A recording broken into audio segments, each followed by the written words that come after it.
जय शंकर. श्री स्वामी समर्थ. सिद्धांच्या मेळ्यात महाराजांना बोलवले.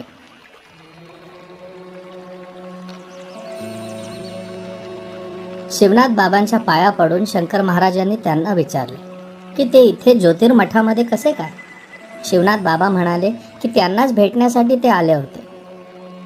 शंकर महाराज म्हणाले, बाबा तुम्हाला कसे काय माहीत मी इथे आहे. यावरती शिवनाथ बाबा नुसते मंदपणे हसले आणि म्हणाले, हे बघ, मी तुला न्यायला आलो आहे. बद्री नारायणला जायचे आहे आपल्याला. एक महत्त्वाचे काम आहे. शंकर महाराज काही न बोलता शिवनाथ बाबांसोबत निघाले. दोघेही बद्री नारायणाचे दर्शन घेऊन बाहेर आले. महाराजांनी शिवनाथ बाबांना विचारले की त्यांना कुठे जायचे आहे. बाबा तिथल्या एका गुफेकडे बोट करून म्हणाले, आपल्याला तिकडे जायचे आहे. तिथे सिद्धांचा मेळा आहे. सर्व सिद्धांना त्यांचे कार्यक्षेत्र निवडून देतात. तिथे काही अडचण असेल किंवा काही शंका असेल तर त्यांचे निवारणही केले जाते. दोघेही गुफेच्या प्रवेशद्वाराजवळ येतात. शंकर महाराज म्हणाले, बाबा इतक्या मोठ्या लोकांमध्ये माझे काय काम. मी इथेच थांबतो, तुम्ही आत जाऊन या. बाबा म्हणाले, तुझ्यामुळे तर मला इथे बोलवले आहे. तूच नाही येस म्हणल्यावर मला ते आत तर घेतील का बाळा. चल आत. शंकर महाराज बाबांसोबत आत गेले. गुफा बाहेरून खूप लहान वाटत होती, पण आतून एकदम भव्य होती. तिथे व्यासपीठावरती समया लावल्या होत्या. मेळा पूर्ण सिद्धांनी भरला होता. शंकर महाराज हे सर्व पाहतच होते. इतक्यात व्यासपीठावरती संमेलनाचे अध्यक्ष स्थानापन्न झाले. सगळ्यांनी त्यांना नमन केले. सभा सुरू झाली. सगळ्यांना आपल्या कामाचा अहवाल लागला. अडचणींचे, प्रश्नांचे निवारण झाले.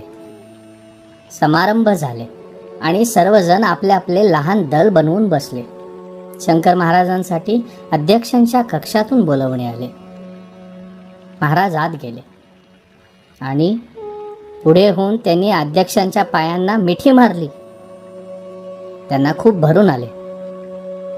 शंकर महाराज रडक्या स्वरात म्हणाले, स्वामी स्वामी मी चुकलो. मला वाटलं की तुम्ही मला सोडून गेलात, पण तुम्ही तर. स्वामींनी शंकर महाराजांना मध्येच रोखले. तुला वाटले ते सत्य आहे बाळा. शरीर रूपी नसलो तरी तेजरूपी आम्ही इथेच उपस्थित आहोत. आता आमचे नीट ऐक. स्वतःमध्येच मग्न होऊन जाण्यासाठी तुझा जन्म झालेला नाही आहे. तुझे कार्य आंधळ्यांना सांभाळून घेण्याचे आहे. भटकलेल्यांना मार्ग दाखवण्याचे आहे. आणि आता तरी खात्री पटली ना, आम्ही कुठेही गेलेलो नाही आहेत. आम्ही तुझ्यातच विलीन झालो आहोत. जा बेटा, तुझ्या कार्याला लाग. चिरंजीवी हो. शंकर महाराज शिवनाथ बाबांसोबत तिथून परतले. पुढील तीर्थक्षेत्रांचे दर्शन घेत घेत भारत भ्रमण करत शंकर महाराज कन्याकुमारीला पोचले. पण ते कन्याकुमारीत थांबणार नव्हते. महाराजांची परिक्रमा पुढे कुठे चालणार होती, बघूयात आपण पुढील भागामध्ये. तोपर्यंत श्री स्वामी समर्थ. जय शंकर.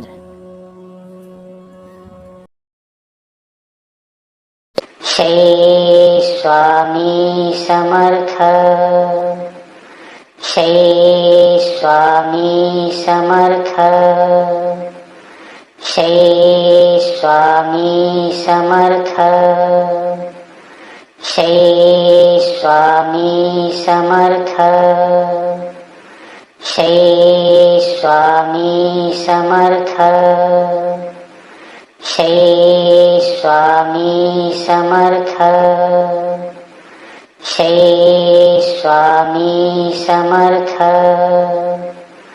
श्री स्वामी समर्थ.